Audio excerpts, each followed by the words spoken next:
Hey everybody, welcome to the Mikestand, your nightly dose of neat news. Hey Woody, Toys, how you guys doing tonight? We are the ones who will kick your butt. Mhm.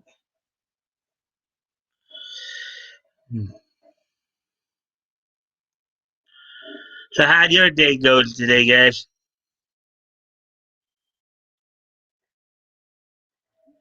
I think I did see you on Leto's stream earlier today, there, Toys.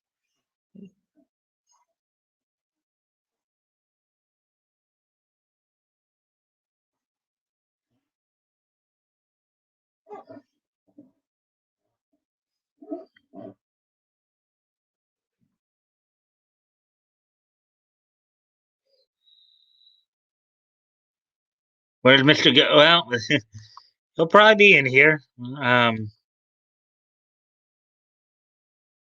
a smashing day, Mike. Thanks for asking. No problem. It sounds like you had a good old time today. Anything exciting happen, or just just the normal stuff?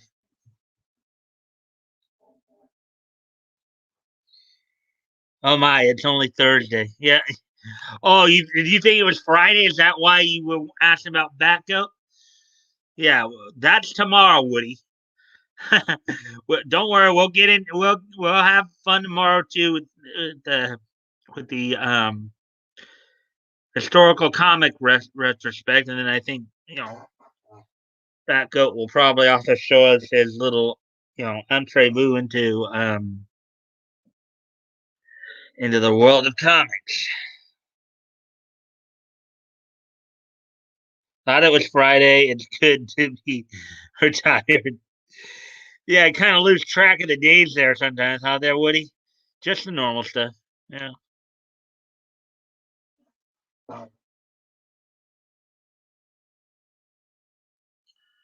Yeah. So, yeah, I mean, we're still early here. We'll give a few more minutes to see if, who else shows up. As always, guys, I of course do appreciate any likes and shares you guys want to do. Help get the word out a bit more. That helps.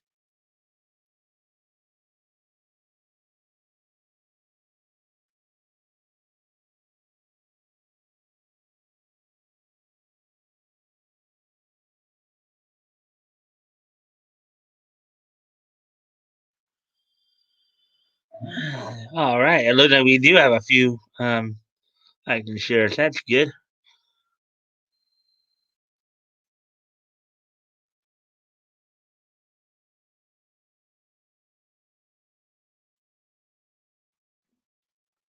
Yeah. And now there's three of us in here. Wait, see who else shows up. Hopefully, some people will show up soon.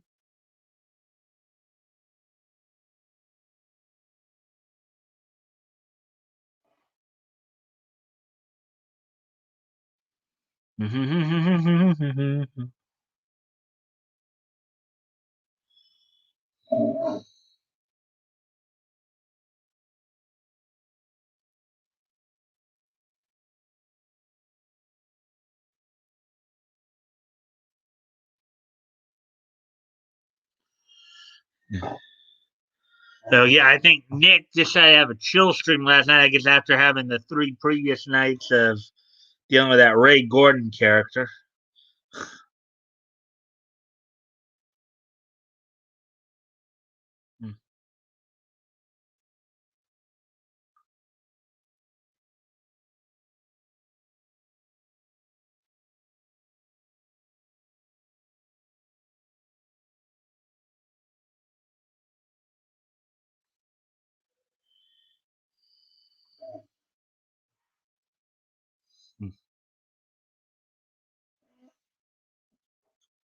Oh, coming up on the 5 minute mark here.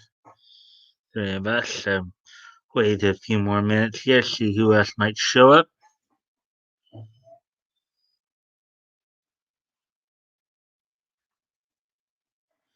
And again, I know that it's possible that maybe Batgoat decided to take the night off so he can be ready for tomorrow night too. That might be possible.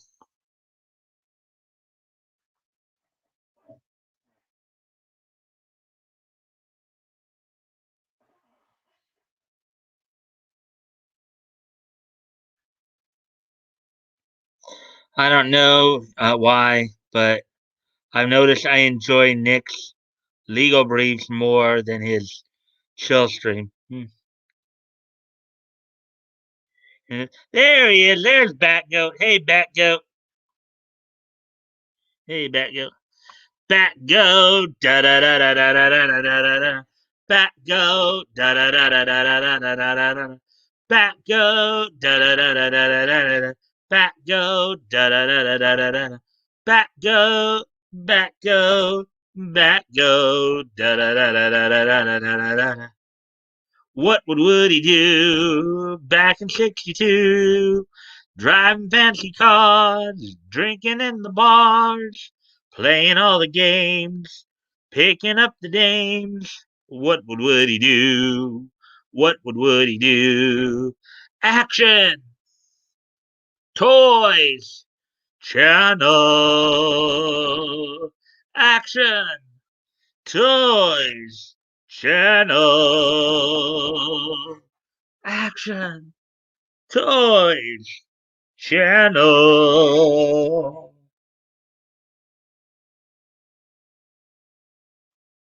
Hey, Toys, Woody. Yeah, actually, Woody was asking where were you back, Goat, because he thought it was Friday, so he thought you were supposed to be in here with me, the studio. Have a lot. I always sing along to the Woody song. That's cool to hear. Excuse me a moment. I got to go off camera for a quick sec, guys. I'll be right back.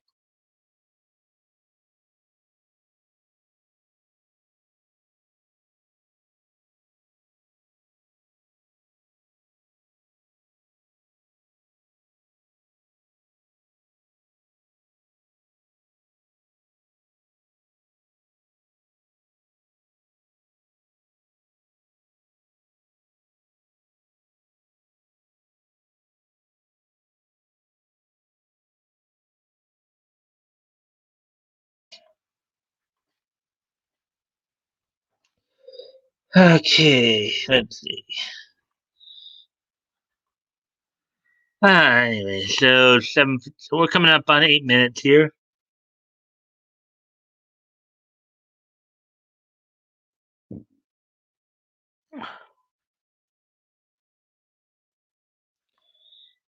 Hey, Batgoat, good to see you.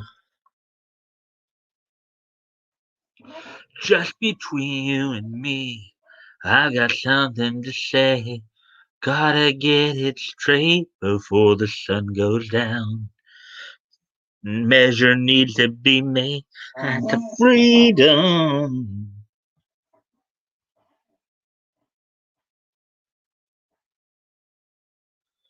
I just said he'll drop in when he goes to work.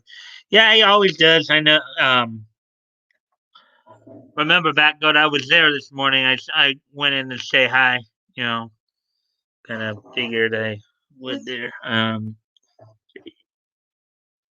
Yeah, we're coming up on 9 minutes now, so I guess I can start. Yeah, there's about four of us in here at the moment, so I can probably mention what's on tap for tonight. So got let's see, I think it's like six stories tonight. Five or six. Got two regarding the Immortal Hulk because apparently the artist for the Immortal Hulk has been accused of some anti-Semitic imagery in his artwork in regards to Immortal Hulk. Also, apparently, Star Wars: The New Republic is giving new meaning to Jedi love. Article on that. Let's see. What other stuff? Let's see. In the realm of anime, got we got let's see, an article on the basketball anime Slam Dunk. We'll be going over as well as Death Note, and then another article on the 1998 Silver Surfer series. Plus, of course, this day in each history, so we have a bit of a packed night there in terms of news items. Hmm. So, Batgut, I know you were at Little Streamers. How'd the rest of your day go today?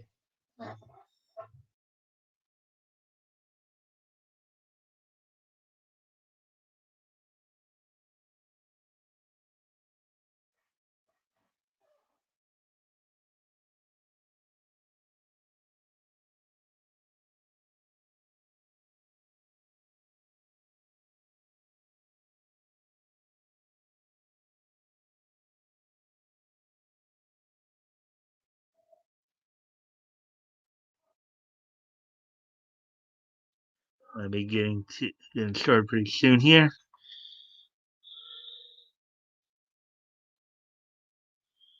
Let's see. So, Batgut, I was asking how the rest of your day went after Let Us Stream.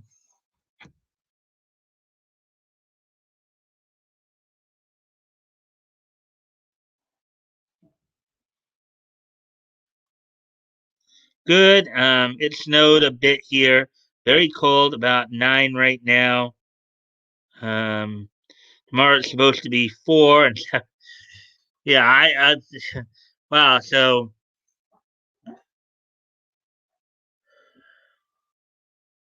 I tell you, that's Fahrenheit.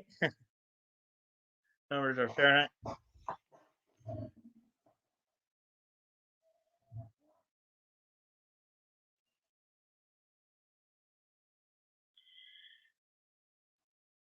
It is that time of year, though, and of course, I don't know if you heard, but I don't know the name of the town, but Phil, the groundhog.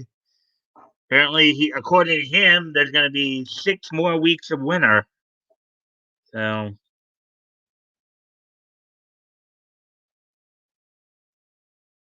guess he saw a shadow or something like that. Yeah, Fahrenheit. Got to use my snow tires at least. That's got to be cool. Well, anyways, we're now up to the 13-minute mark, so I think it's a good time to get started on the news articles now. I think I went over kind of the gist of what they were. Oh, wait, did I?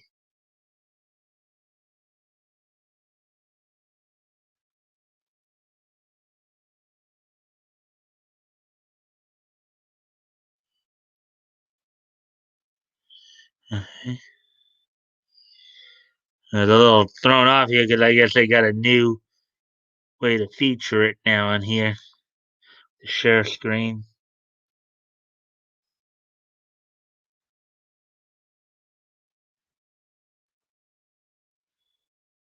Um,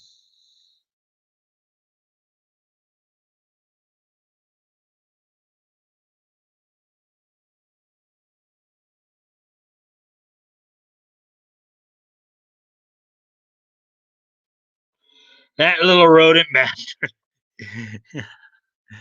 All right, so here's the first article of the night that we're going to go over here. And there'll be another one, kind of a follow up right after it, of course.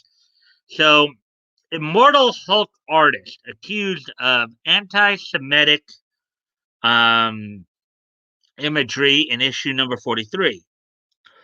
Artist Joe Bennett has been accused of including anti Semitic imagery in the background of a panel in this week's issue of Immortal Hulk. So here's some of the artwork there.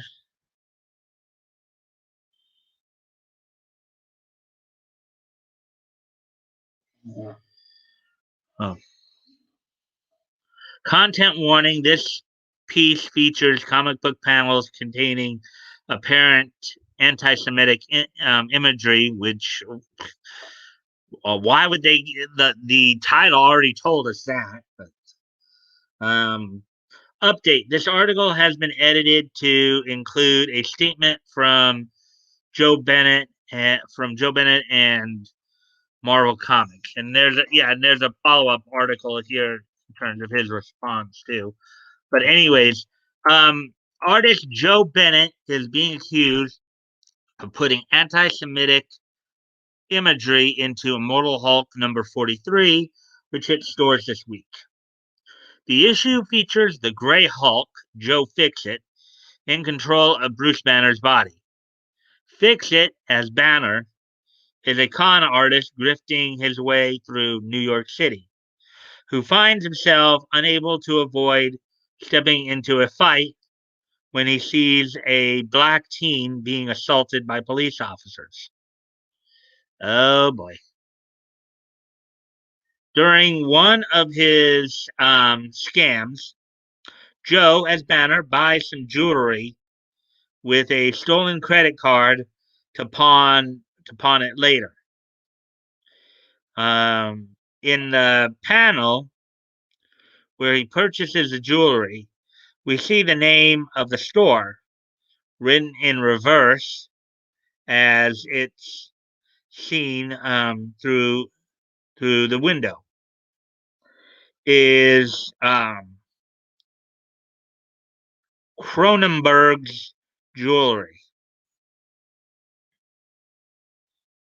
except that instead of jewelry, the L is omitted and it says jeweler, presumably jewelry. But the Y is blocked out. Along with the Star of David, a well known Jewish symbol in the display.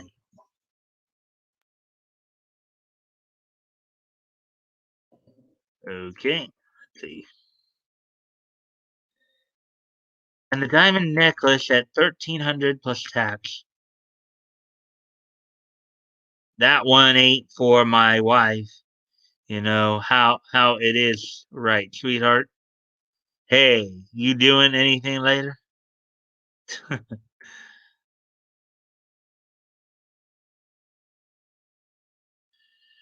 This panel evokes another Marvel controversy involving anti-Semitism from 2017, when artist Ardiaf Siaf featured a number of hidden references in X-Men Gold #1 to the November 2016 Jakarta protest against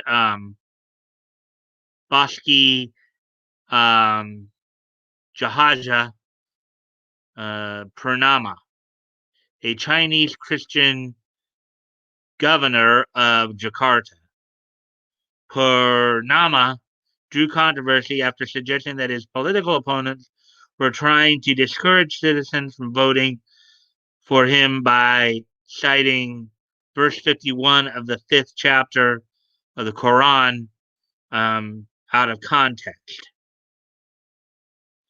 That verse was commonly translated into Indonesian as Muslims should not appoint the Jews and Christian as their leader.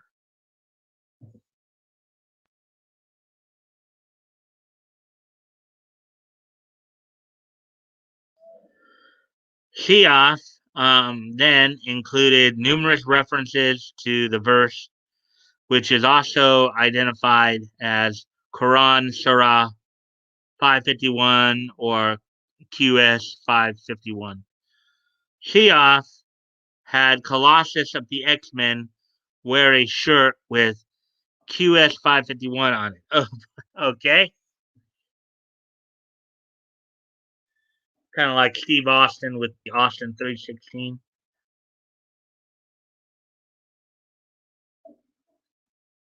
One notable similarity between Sias' hidden messages and this week's Immortal Hulk is that Sias had the Jewish leader of the X-Men, Kitty Pryde, posed next to a sign for jewelry, with the sign partially obscured to highlight the first few letters, as shown below.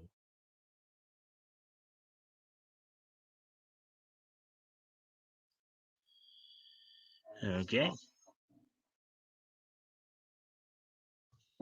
This is not the first time that the Immortal Hulk artist, a longtime comic book artist from Brazil, um, who has been working in the mainstream comics primarily for Marvel since 1994, has drawn controversy for his views. In 2019, when gay journalist Glenn Greenwald was assaulted by a far right journalist, Bennett said that Greenwald should have been punched rather than slapped.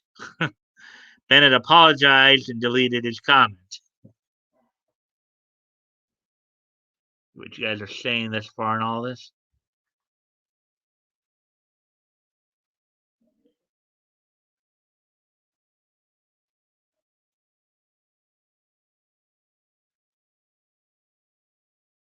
Hold their toys. Content warning equals millennials are huge pussies. Yeah. Laugh out loud. Just kidding. Um, they're hitting all the spots on the SJW bingo card. I remember when Rosanna did that on Saturday Night Live. I didn't realize she was such an anti-Semite.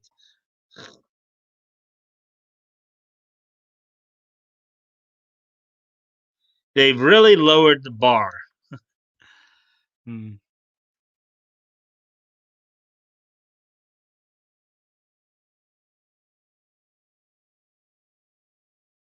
Laugh out loud, Woody. As we continue on with the article here, let's see. Yeah, we already got the paragraph. Last year, when Bennett posted a drawing of She Hulk on his Instagram, a fan replied, "Oh, look, it's Hulk's angry transgender son." To which Bennett responded with laughing emojis. I guess to his ignorance, to their ignorance of the fact that no, it wasn't his transgendered son; it was She Hulk. In response to CBR's request for comment, Marvel shared the following statement from artist Joe Bennett. I've been including references to famous horror directors to pay respect to the genre throughout the series. And Immortal Hulk number 43, I included a nod to David Cronenberg. The misspellings on the window were an honest but terrible mistake. Since I was writing backwards, um, I accidentally spelled both of those words wrong. It can sometimes happen. I mean, I have no excuse for how I depicted the Star of David. I failed to understand this troubling and offensive stereotype. And after listening to you all, I now understand my mistake. Oh, so now he's apologizing. Yeah. See how far that's going to get you, buddy. This was wrong, offensive, and hurtful in many ways.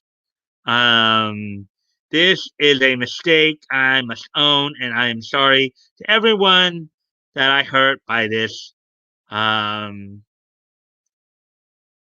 I am working with Marvel to correct this, and I am using this lesson to reflect on how I approach my stories and my work. Yes, and as Batgoat noted earlier, this guy's a life-size vagina. This guy's a life-size vagina.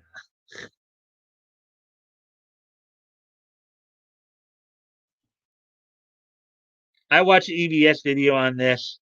He said the guy is ESL, and it most likely was an honest mistake. Yeah, English as a second language probably was, but he's apologizing for it now, and it's like, you know, like you said, Batgoat, SJWs are a bunch of life-size vaginas.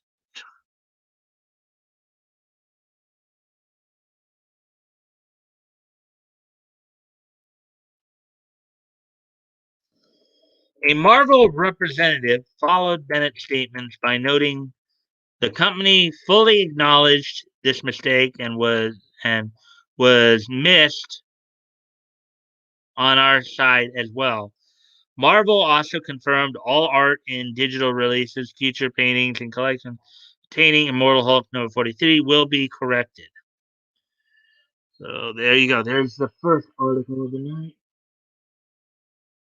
and we get to see how life size vaginas act.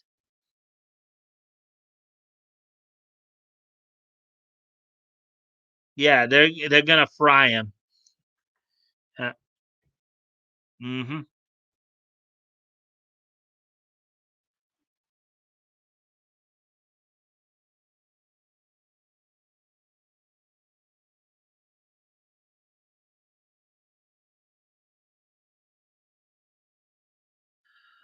Okay, and then this, of course, is kind of a follow up to the article we just read. Immortal Hulk artist issues statement on anti-Semitic imagery, which we did see in the article itself, but also I guess this goes into a little more detail on it.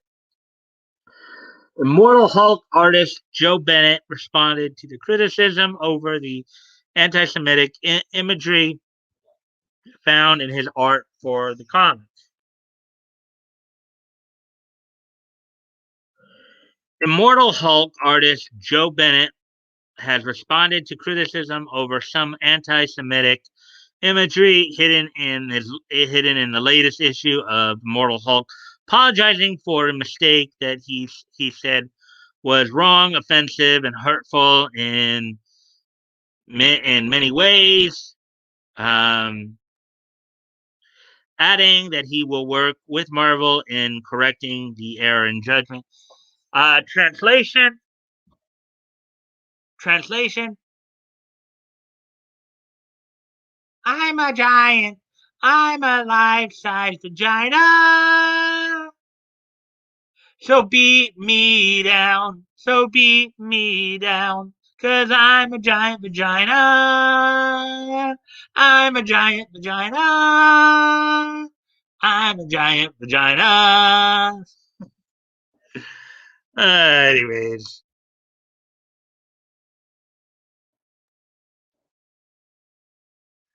Yeah, that was kind of funny there. Yeah, they're gonna fry him. Yeah, yeah, they will probably crucify him for sure. Um, the panel appeared in this week's Immortal Hulk number 43, where and we read, of course, all this already. That paragraph was read in the previous article. Okay, in a post on his Facebook account, Bennett first explained that the jewelry part of the panel was a total mistake. I've been including references to famous horror directors to pay respect to the genre throughout the series. And in Immortal Hulk number 3, I included a nod to David Cronenberg. The misspellings on the window were an honest but terrible mistake since I was right. Okay, we saw all that.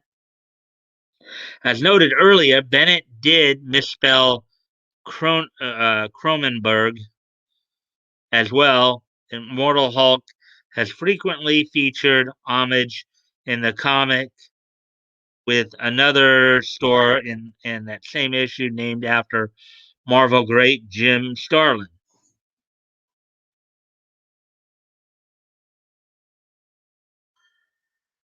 As to the design in the window, however, the veteran artist said only, I have no excuse for how I depicted the Star of David. I failed to understand this troubling. Again, we read all that in the other article. Blah, blah, blah. This is a mistake. Okay. This is him apologizing again. CBR asked Marvel for a comment And the company replied first with Bennett's statement, adding that Marvel fully acknowledged this mistake was missed on our side as well. Marvel added that all art and well, basically they're saying they're going to correct it. So, and we saw that in the previous article too. So there you go. And that one we kind of went through because it basically said a lot of the same things. There were only a couple of new things that weren't in the other article.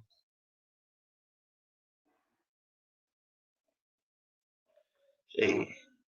Woody, what did I start? Found out.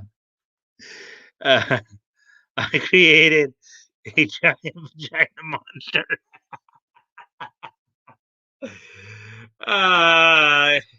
Yeah, I mean, you call them pussy, so life size vagina might be slightly cleaner. Uh,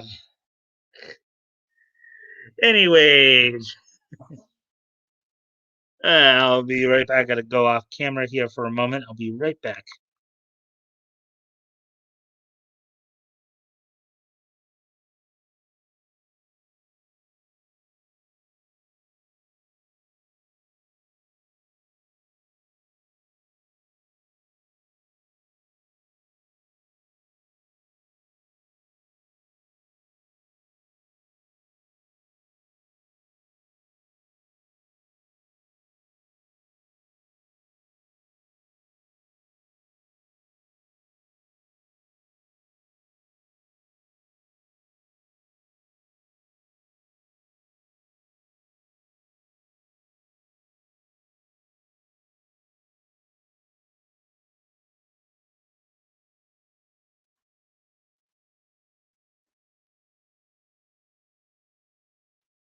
Here we go. Hey all. Hey Dave. I'm just joking as always. It's all good. Yeah, I know. I know. I was joking too. Small crowd tonight. Yeah, well, bit Dave.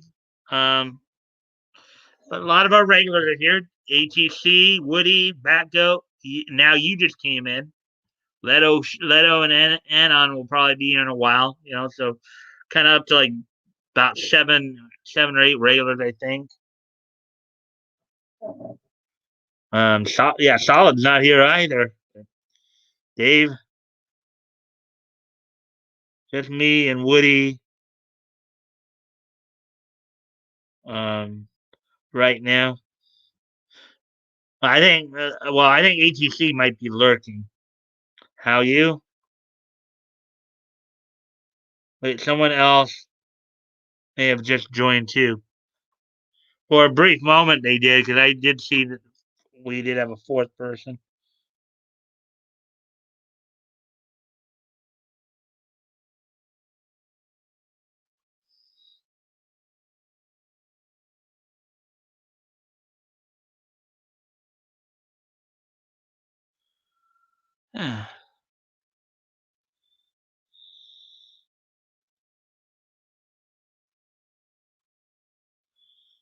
I know ATC's been in and out a bit tonight as well, so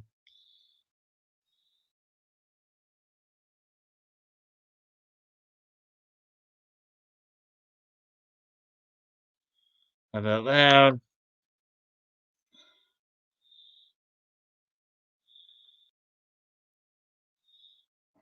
I just got here. I'm watching on 144p and YouTube.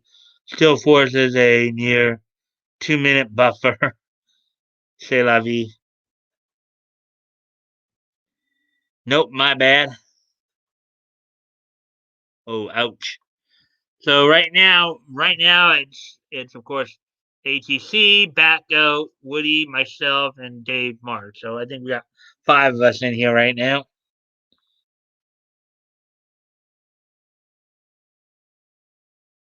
Not stream started lagging. Laugh out loud. Hey Dave.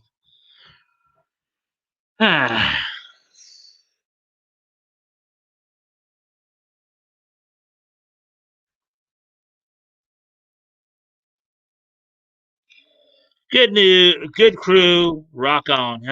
Okay. So we'll move ahead with the next story then. See if I can find it.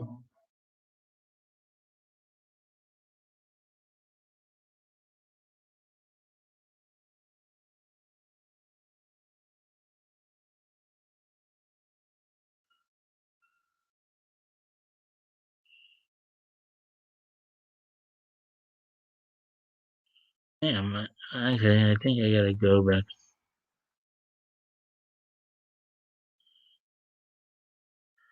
I go back there because I guess they jumped it past a certain point. Oh, there we go. There's the article I was looking for. Well, there's one I saw and thought would be kind of an interesting read. Star Wars: The High Republic changes what we know about Jedi sex. Oh, so what do we know about Jedi sex, gentlemen?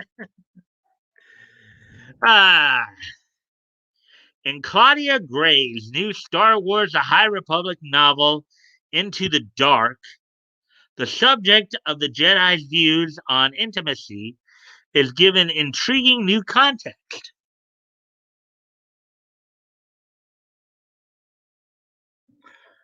The newest Star Wars: The High Republic novel, Claudia Gray's Into the Dark, sheds new light on the Jedi in regards to sex. Namely, they needn't be completely celibate. Okay? While discussing the Jedi and the Force Vessel, with Vessel co-pilot Alfie Hollow, Reith Silas, the Padawan of Jorah Mali, explains how the Jedi give up individual attachments in order to focus entirely on greater concerns. So that means no sex, Effie replies. From there, Reef muses whether he should go into his master's explanation about the difference between celibacy of the body and true purity of the heart, um, but opts not to. The discussion continues later on in the chapter, this time with vessel pilot Loex Gyasi being involved as the characters go back and forth about the differences between love and sex. Yeah, isn't that what you want to be reading in Star Wars? Um, yeah, let's while we're fighting the Empire, let's talk about the difference between love and sex. What do you guys think of all that? Uh, I thought Jedi were non-sex. What we know, they aren't really supposed to. Yeah, yeah, I'd agree there, my friend. I don't know if anybody really gives a hoot about whether or not which Jedi is boinking which other Jedi.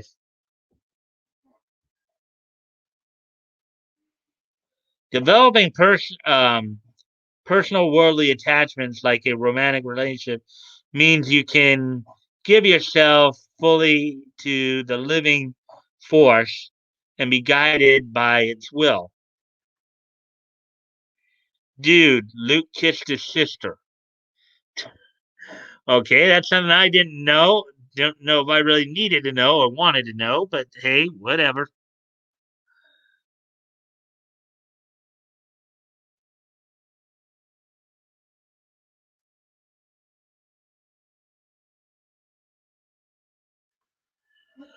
Let's see. Oh, yeah. Foregoing personal attachments, including those to other beings, is a facet of the Jedi Order that was explored heavily in the prequel trilogy with Anakin Skywalker. By being brought into the order at an older age than most, he still harbored a strong attachment to his mother, Shimi,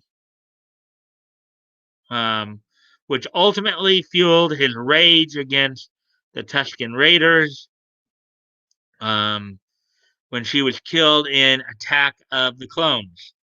Moreover, it was this attachment to Padme Amidala and his determination to save her from a deadly premonition that led him to the dark side, albeit with some heavy manipulation by Sheev Palpatine.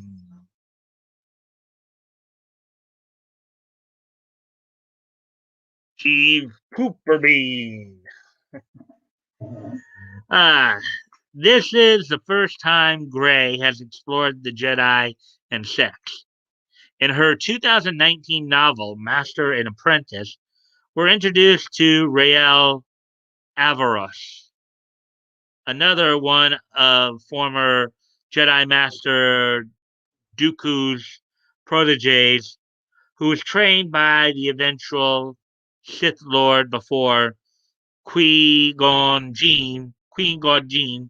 Um, in that book, it's made clear that Rael has sex but doesn't form personal attachments, thus skirting the strict Jedi code.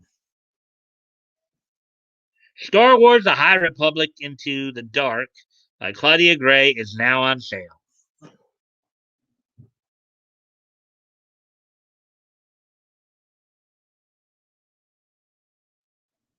Let's see what you guys are said here.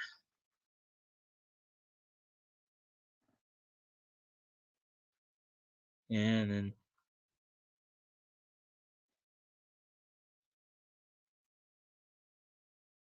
it's a running joke because of original Kanan.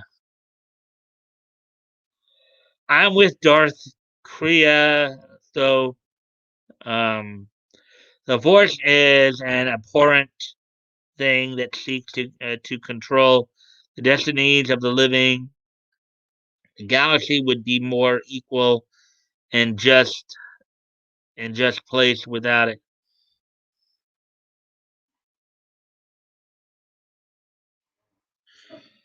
Good point.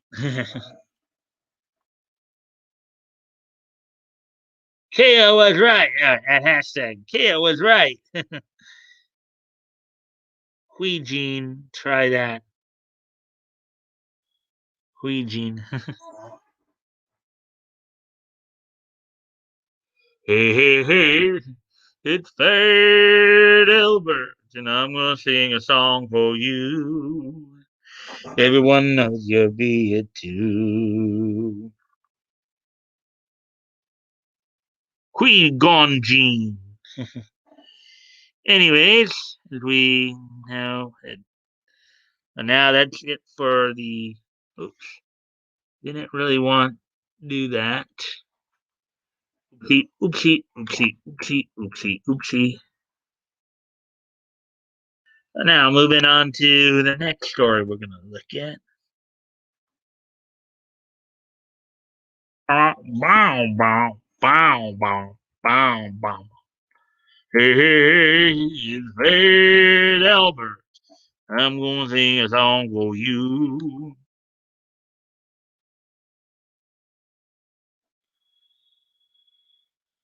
Uh,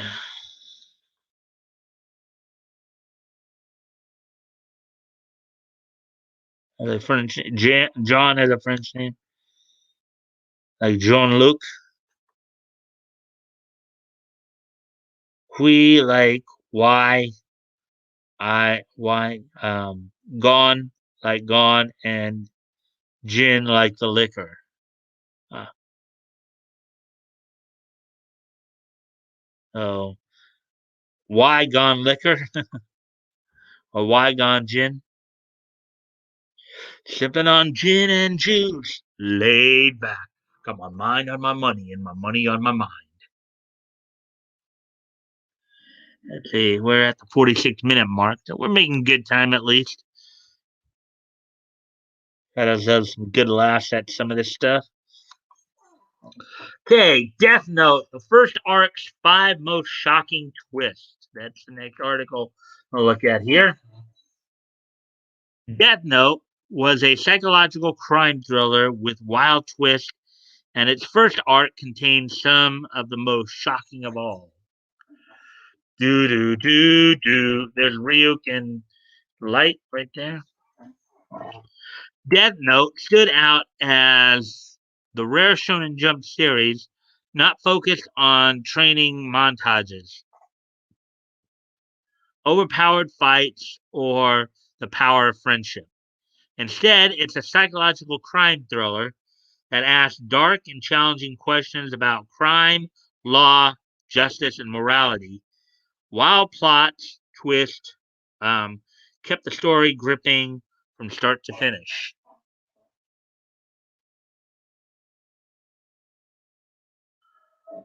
Arguably, the series is as its most gripping during its first arc, which centered on the battle of wits between Light Yagami, a high schooler with a god complex, and the mysterious L, the world's top detective. These brilliant characters are using every trick in the book to expose the other, and a few third parties are ready to shake things up too. The following 5 twists were the most memorable from the Death Note first story arc.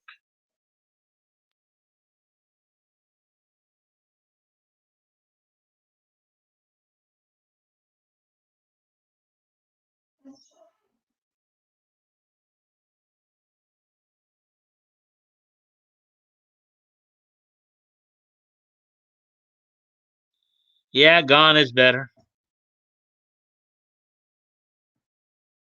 Mike's gotta be trolling us with his pronunciation of Wycon Jin.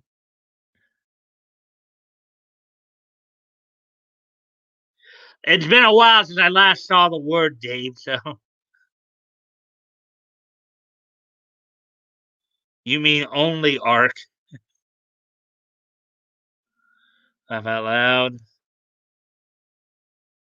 That show was supposed to end halfway through. I'm glad it didn't, but I see why some folks saw the second half as nonsense. My dude, Light, always found fond of Sherlock archetype. Hmm. So we continue on here. When Light killed Lind L. Taylor.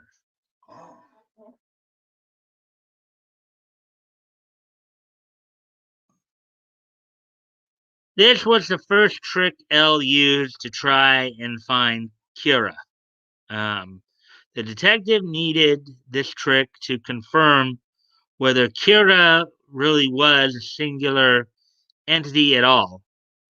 Early in the story um, of Death Note, Interpol's agents um, were were bewildered by all the sudden heart attacks in prisons around the world, and they argued that perhaps a crime family was responsible. L, for his part, was sure that one person was behind it all. And to test this, he created a broadcast for the Japanese airwaves.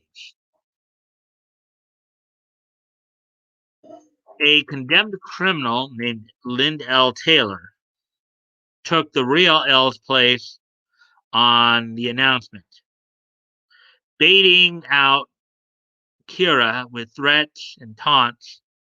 Light immediately killed his enemy before realizing he'd fallen right into a trap. The real L knew that Kira was real and could kill from afar. The supposedly worldwide broadcast is only shown in Japan's Kanto region. So L knew that Kira was somewhere in Kanto. Um, this was the moment when Light and L declared their intentions to destroy one another. L won the round, but the fight was just beginning.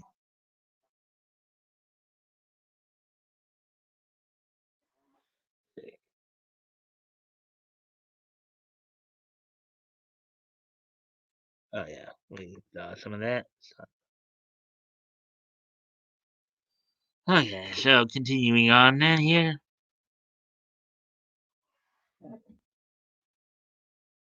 When L enrolled at Light University, L tried using hidden cameras and bugs to catch Light Yagami red-handed as Kira in his own home. Um, but Light wormed his way out of that one with his legendary potato chip bag ploy. Light was entering the esteemed Toho University, and L realized that he'd never capture Kira um, unless he got to witness Kite in action before his very eyes. In a bold move, L applied to enter Toho University with Light. Light was aghast when he saw a strange looking fellow glaring at him in the examination. Then, during the induction ceremony, L approached Light en route to the podium for a speech and declared, I am L. Light was now on the defensive, with the world's best detective tracking his every move with his own two eyes. If Light slipped up, he'd be done for, and he couldn't even kill L without giving himself away to the police. The stakes were higher than ever.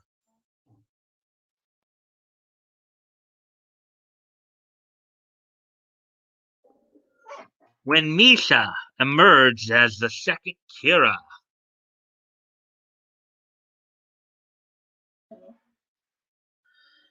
Death Note began as a battle of wits between two parties.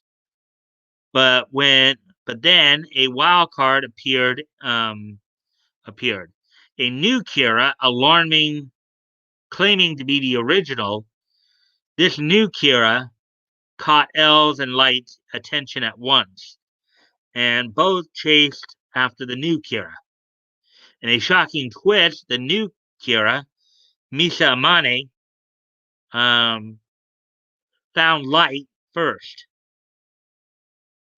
She used her Shinigami eyes and clues to lure Light and Matsuda to Oyama.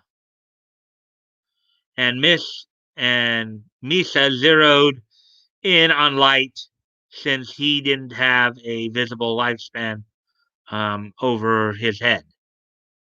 Um, Misa later met Light at his home and swore her allegiance to him.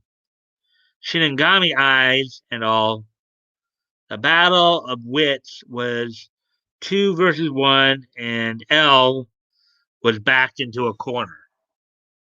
Da da da da.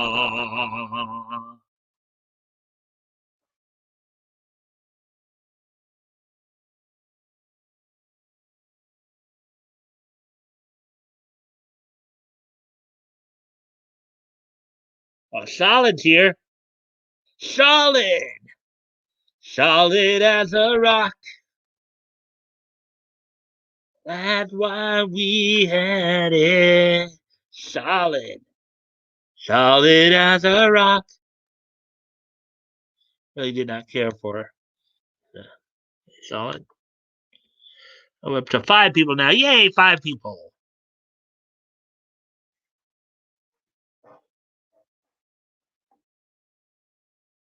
When Misha got herself captured and Light confessed,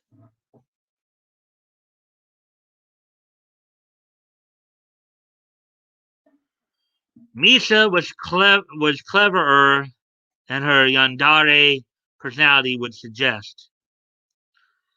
But she did leave behind some tangible clues to her activities, such as her fingerprints and flower pollen on the packages she sent to Sakura TV. One afternoon on Toho's campus, the hulking Mogi captured Nisa on L's orders and took her to a secure facility elsewhere, and Misa was bound and blindfolded as L's captive. She refused to say a word about the original Kara out of feelings of love and loyalty, but still, L was on the verge of total victory, and Light had to make his move. At Rem's insistence, Light stepped forth and launched his plan to prove his and Misa's innocence. He confessed that he just might be Kira, in effect clearing himself and Misa of suspicion, and earn their freedom back once a different Kira, Kyosuke Higuchi, resumes operation while they're both in L's custody.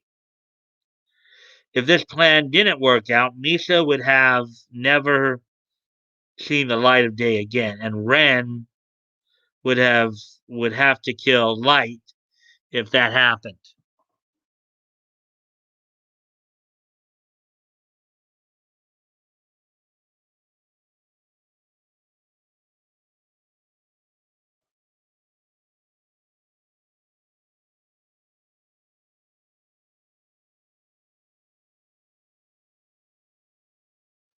Hey Solid, hey Solid, hey Mike, Toys, Woody, Batgoat, Dave, what's up? Not much, just going through some interesting stories here, man. Again, we'll be listening while I'm driving to work. As always, we know. Little J. You forgot me! Hey, Solid. Oh, yeah, well, now we're up to 5 people.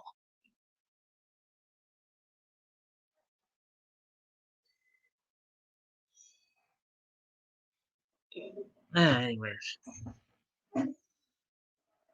When Light forced Rem to kill L, Light, L, and Misha went through a lot together, and after a point, L was sure that Misha was innocent after all, and let her go free. By now, Light had regained his memories from the notebook, and he ordered Misha to resume operations as Kira. This caught L's attention at once, and if something wasn't done, Misha would be recaptured and possibly face the death penalty. Rem couldn't allow that, and Light knew it. Acting on her personal feelings, Rem resolved to give her own life to kill L and Watari to protect Misha. Just as Light hoped, Rem's act of extending Misha's life by killing L and Watari cost Rem her own life, meaning Light and one more loose and tied up. L was out of the way. Rem was in no position to blab, and Light became the new L, reigning free, reigning free as Kira for 5 bloody years, until Nier and Mello came along, launching the series' second arc.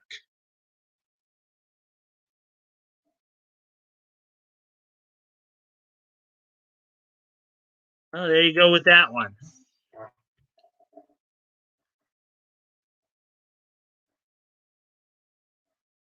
Oh, I didn't even realize I kept that up there. I saw you, Lou.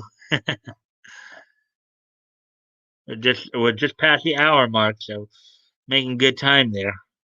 Hey, Leto. Hey, hey, back up. Mike, tell Leto to pay attention to the road. Well, yeah, we want. Yeah, go ahead and listen in, Leto. Just make sure you're. We don't want to hear that you crashed.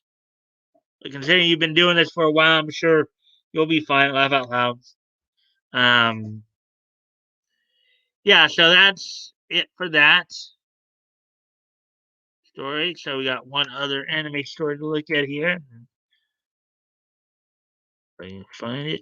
Let's see. Here we go. This is about a basketball anime called Slam Dunk.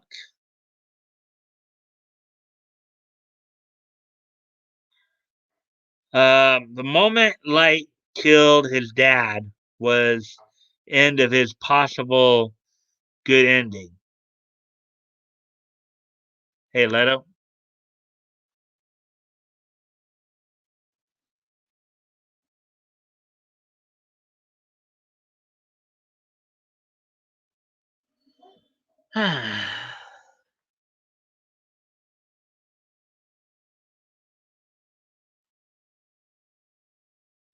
So here we go.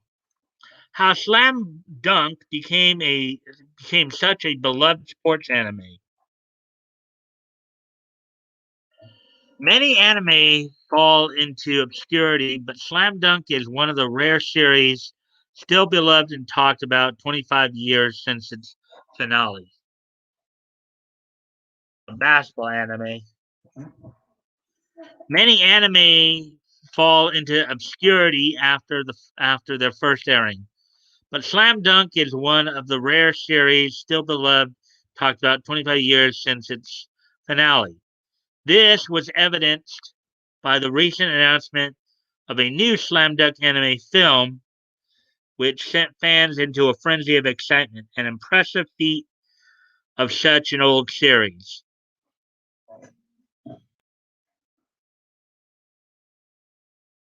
25 years ago. So, yeah, back in 96, I guess. Slam Dunk started life as a manga written and illustrated by manga legend uh, Takehiko Inoue, the man behind popular samurai manga Vagabond.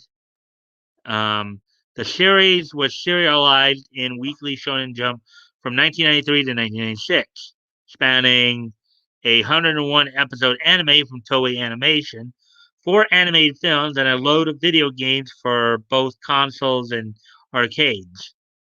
The manga sold over 121 million copies by 2014.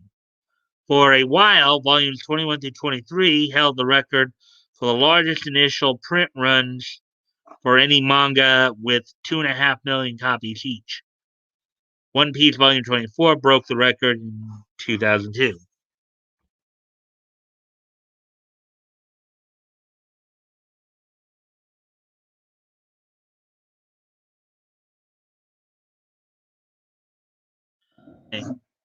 The series follows Hanamichi Sakuragi, a young, unlucky in love, delinquent gang leader.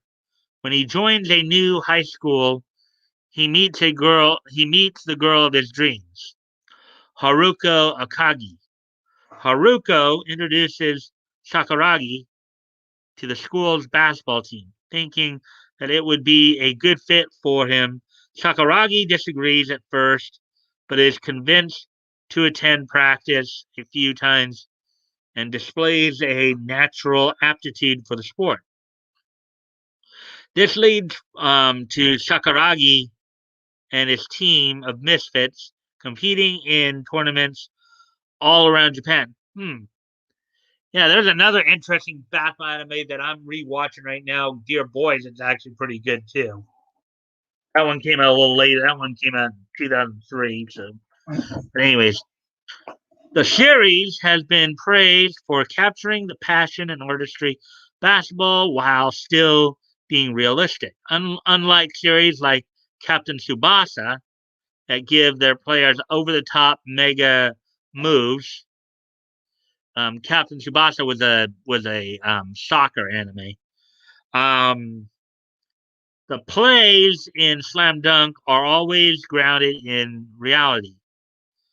Pretty much everything seen in Slam Dunk could be pulled off on a real court. Um, the level of detail in the basketball games is mind blowing, with small movements and positioning details faithfully captured. Dear Boys Hoop Days does the same thing. That one's a pretty good one as well. Um, on top of this, Sakuragi isn't some mythical talent who just waltzes onto court and starts dunking balls like the love child of Shaq and LeBron. While he displays a natural aptitude for the sport, he is shown training hard and putting a lot of work to get where he is, making his story uniquely human in the genre stuffed with brim and with to the brim with Superman.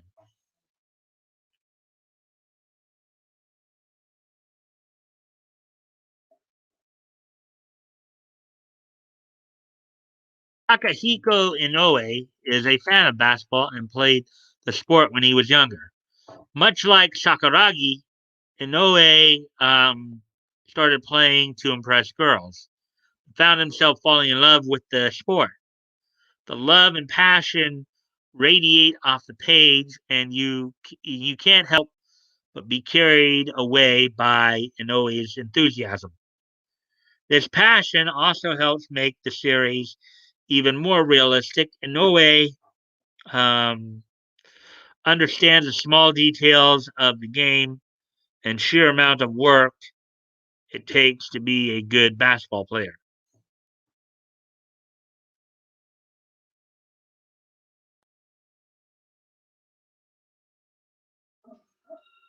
Let's see.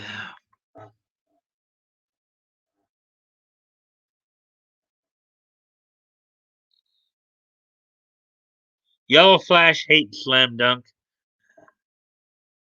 Never seen it. Never thought I'd hear 96 was a long time ago. Yeah, that was 25 years ago, man. Laugh out right?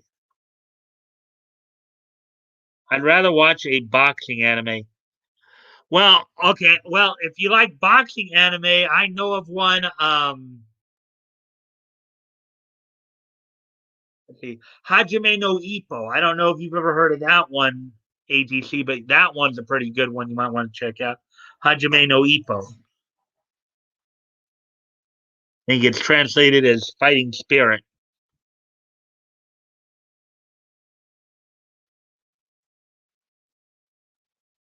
So finishing up the article here, um, Slam Dunk has also affected the real world.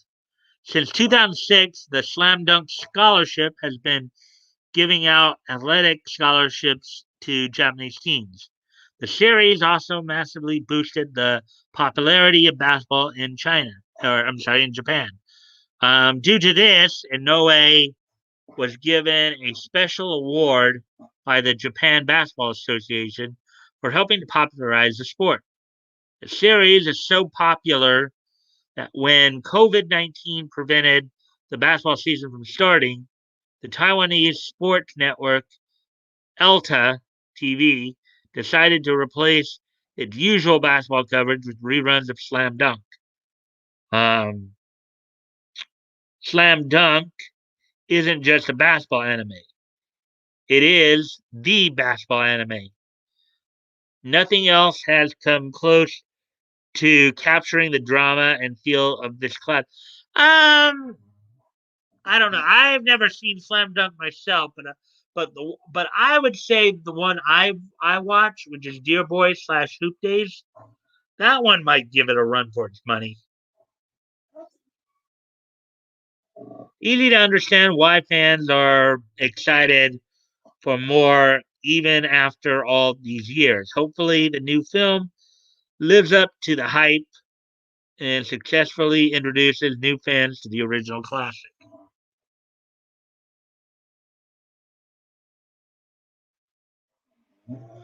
So, Solid, can you tell us why Flash says he hates Slam Dunk? People is badass. Yeah. Oh, that's cool about the scholarships. Yeah, we seen Hippo, Hajime no Ippo. We could show classic matches, but check this anime, y'all. Yeah, I mean, I. But anyway, Solid. Has Flash ever said why he hates Slam Dunk? Can you tell us that?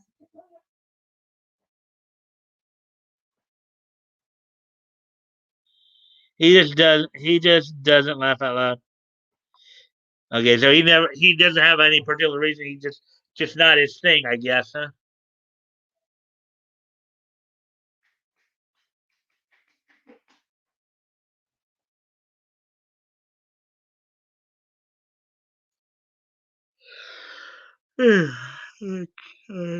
Guys. We're now an hour and 12-minute mark, so we're making good time. Got one more story to go through. One more main story to go through.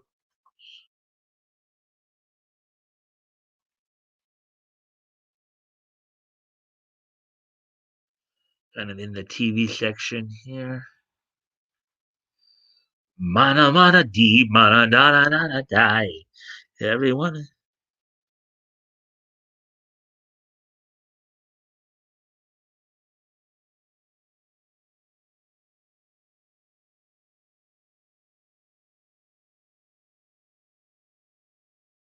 Here we go. So this is the next story, and I'll be right back, guys. I gotta go. I gotta leave. I gotta go off camera for just a few minutes. I'll be right back.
Right, I'm back. See what you guys are saying. Is that okay? That was the last thing. Alone. Flash doesn't hold back. He rolls. Uh, anyway, so here's the last article we're going to look at tonight. How 1998 Silver Surfer perfectly captures Marvel's pre-MCU cosmic stories. It's the Marvel Cinematic Universe. 1998 Silver Surfer series offers a unique vision of the pre-MCU Marvel Universe. It is fair to say that the Marvel Cinematic Universe has changed Marvel forever. Ever since Samuel L. Jackson's Nick Fury first appeared at the end of 2008's Iron Man to discuss the Avenger Initiative, Marvel Studios have been expanding their reach to every corner of the Marvel Universe.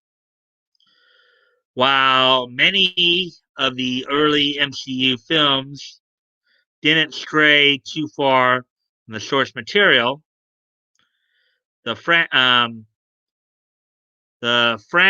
grew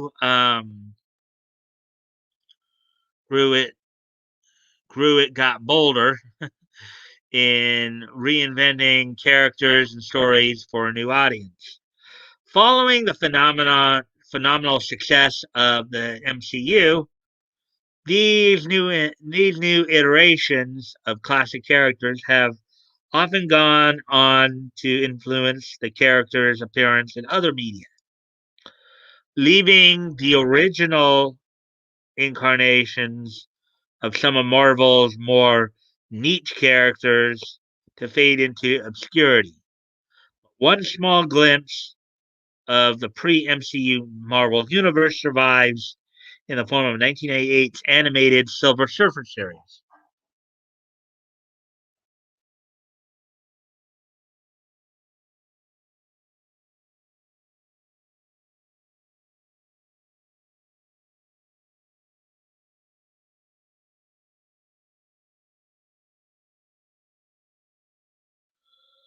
Okay.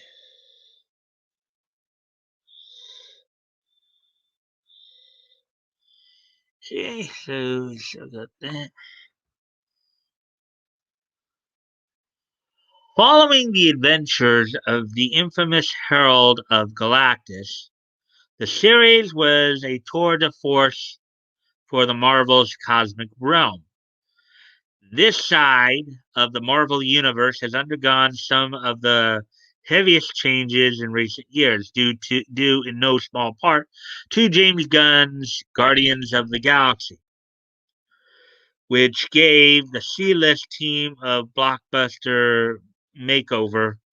team a blockbuster makeover. Comics and animated series followed suit with cosmic characters, designs, and characterizations following in the footsteps of their big screen counterparts. Of all the Guardians, Drax the Destroyer was possibly the most changed. Dave Bautista's shirtless, tattooed appearance drew inspiration from more recent comic book renditions of Drax. I'm guessing when they say Dave Bautista, that's the same Dave Bautista of WWE fame, um, but entirely eradicated the character origins as a human whose soul was relocated to an artificial superhuman body. The Drax who debuts in episode 5 of Silver Surfer, Learning Curve, is far closer to the comic book origins. Here, Drax is an android with a faltering organic mind, exhibiting the powers of flight and super strength, which marks him more of a fully fledged cosmic superhero than the MCU's brawling barbarian. This is reflected in his appearance, um, which is based on the character's original comic book and features a flowing purple cape and garish golden belt. I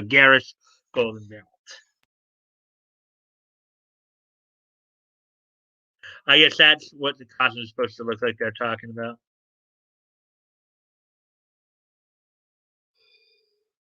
And excuse me a moment. Gotta go off camera for just a quick moment here.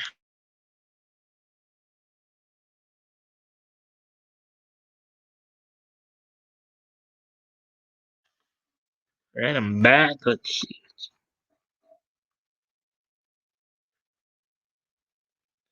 I like Batista as an actor, but disagree with his Hollywood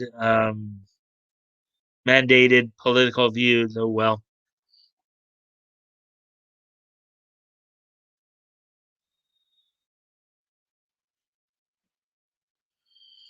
In addition to Drax, two other Guardians appear in the series. Gamora and Nebula, MCU's daughters of Thanos, are featured, though their parentage is never mentioned here. While Nebula is still a blue skinned cyborg, she is not MCU's morally gray loner. Um, Instead, she leads a crew of space pirates who are hell bent on stealing the eternal knowledge of the Universal Library. Meanwhile, Gamora, um, oddly pronounced Gamma in this series, um, is a survivor of a world destroyed by Galactus who is seeking revenge on the planet Devourer and his erstwhile herald, the Silver Surfer. While this Gamora remains cold and cruel, she helps explore the surfer's guilt, um, shaping the philosophical framework for the series.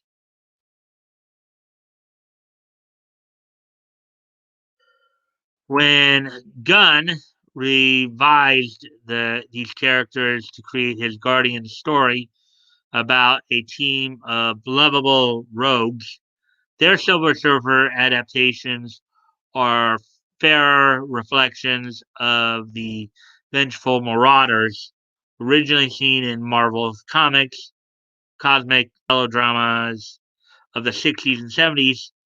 In addition to these would be Guardians, the series also features the MCU's big bad Thanos.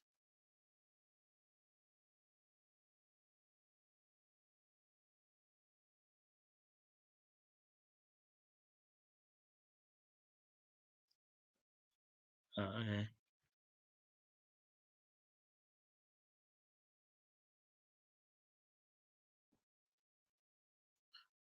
After the server rejects Galactus, Thanos takes on the role of the series' lead antagonist.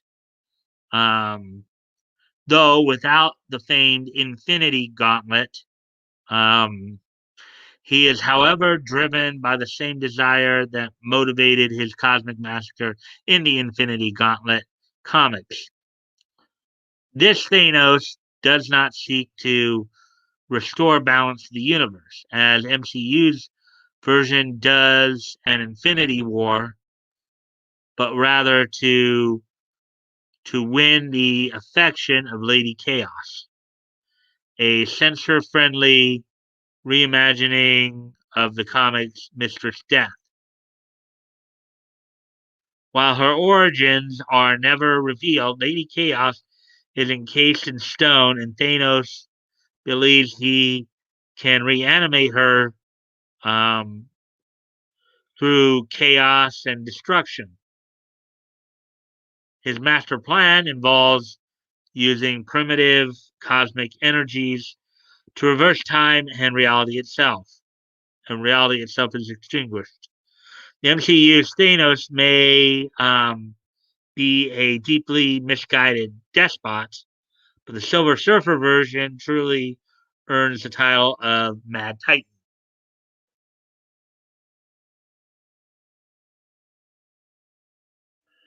And that guy's Thanos right there.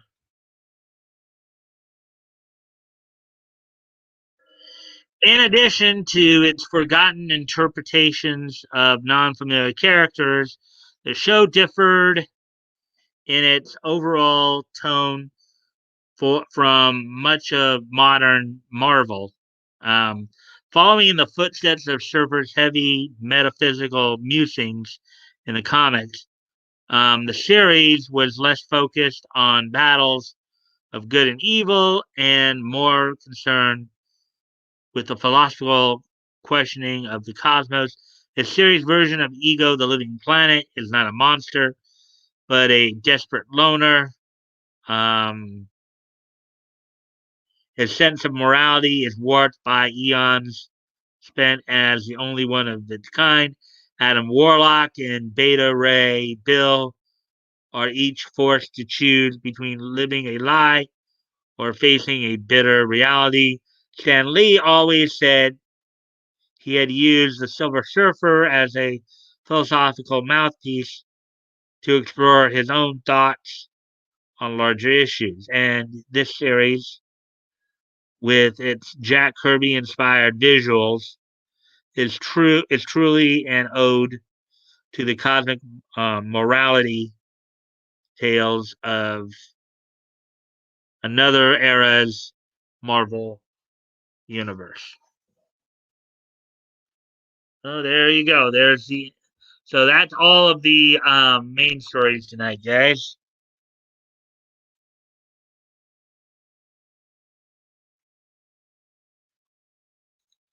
See, Gamera. Yeah.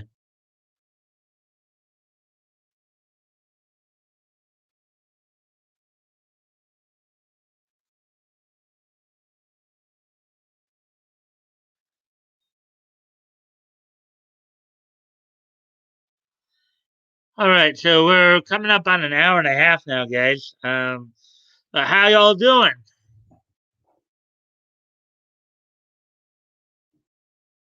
Everybody having a good time?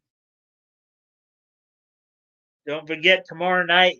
Of course, I'll have Backgoat in with me. I'll sending you the link to the stream Backgoat to be prepared to cover some comic history. We'll be looking at November 1936. Probably looking at Centaur because one of the things I noticed in my previews of that Centaur Publishing became the first publishing company to publish 3 books a month. Um, we'll be looking at some of that. And also, I don't Backgoat, you have a scan you probably want to show us, you and Tug's comment. So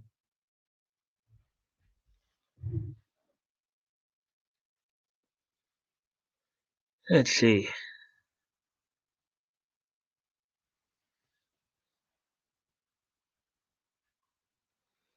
All good, Nietzsche. Yeah, even before I ask, sounds good.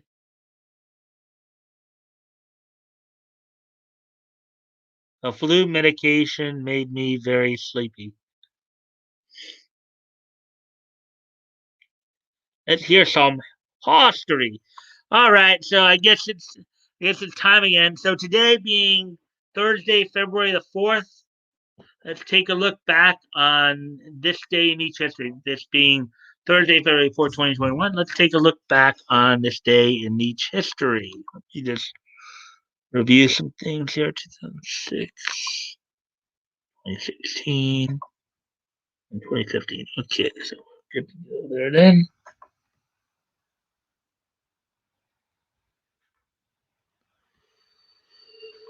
Okay, so first off, we're going to go back 15 years ago today. On this date, 15 years ago today, the 33rd annual Annie Awards happened at the Avex Theater in Glendale, California, hosted by Tom Kenny. Best animated feature was Wallace and Gromit: The Curse of the Were Rabbit. Best direction by Nick Park and Steve Box for Wallace and Gromit. So Wallace and Gromit was basically the big hit of the year in 2006. So on this date, 15 years ago in 2006, the 33rd Annie Awards took place at the Avex Theater in Glendale, California. Um,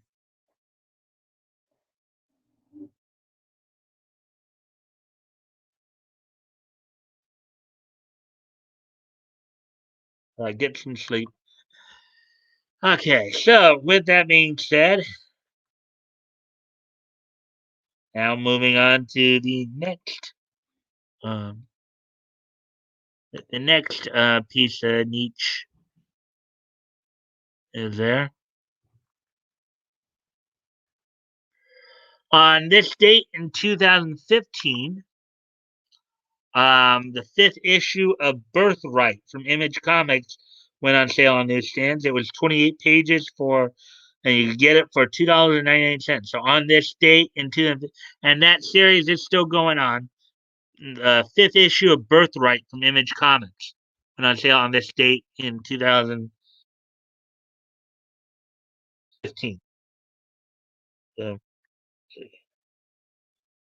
Tom Kenny, voice of SpongeBob. Yeah, among other voices on Cartoon Network. I think he was also Professor Radium on Powerpuff Girls as well.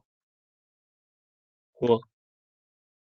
So on this date in 2015, which was 6 years ago today, number 5 Birthright went on sale on newsstands. And the last piece, well, hold on a sec, guys. I gotta go off camera for just a quick sec. I'll be right back.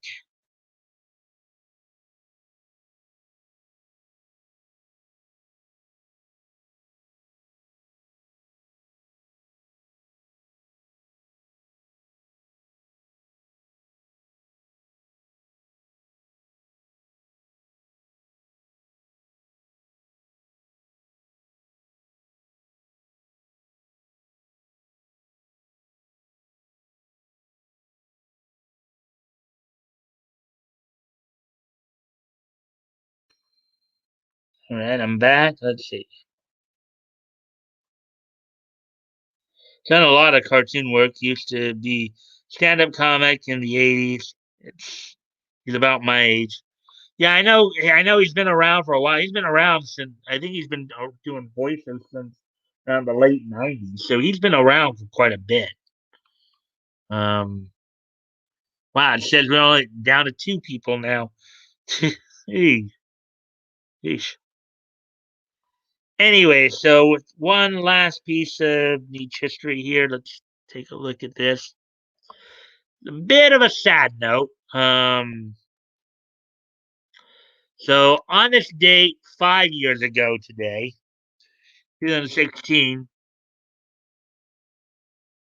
Axel Rotten passed away at the age of 44. Um, for those of you who might not know who Axel Rotten is, he was a professional wrestler, hardcore wrestler, no, basically known for his time in ECW.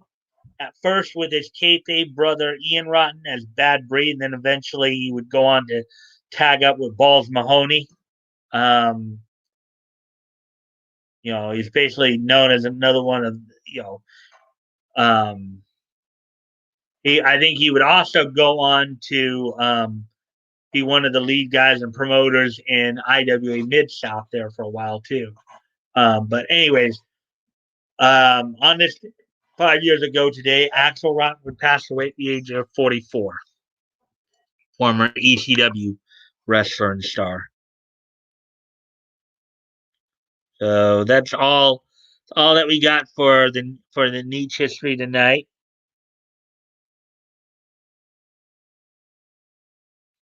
See. He seems to keep quiet as well, not like Carl Alazakari. Um, that dude wants the whole world to know how SJW he is. Whoa, yeah. So, anyways, guys, R.I.P. Yep. Anyways, guys, thank you for joining me tonight. Hope it was fun for you, learning about some interesting stuff here. Tomorrow night, of course, is Friday, so I'll have Backgoat in. I'll be sending him the link sometime that afternoon. Um, we'll be talking about November 1938, looking at some of the censure publications, including, the first issue of Detective Picture Stories. Cool. See you all tomorrow. Peace. And of course, Backgoat, we'll try to find some time if you want to show us your appearance in Tug's comic as well. So um, later on. All right, guys. Good night, and I'll see you all tomorrow. Bye.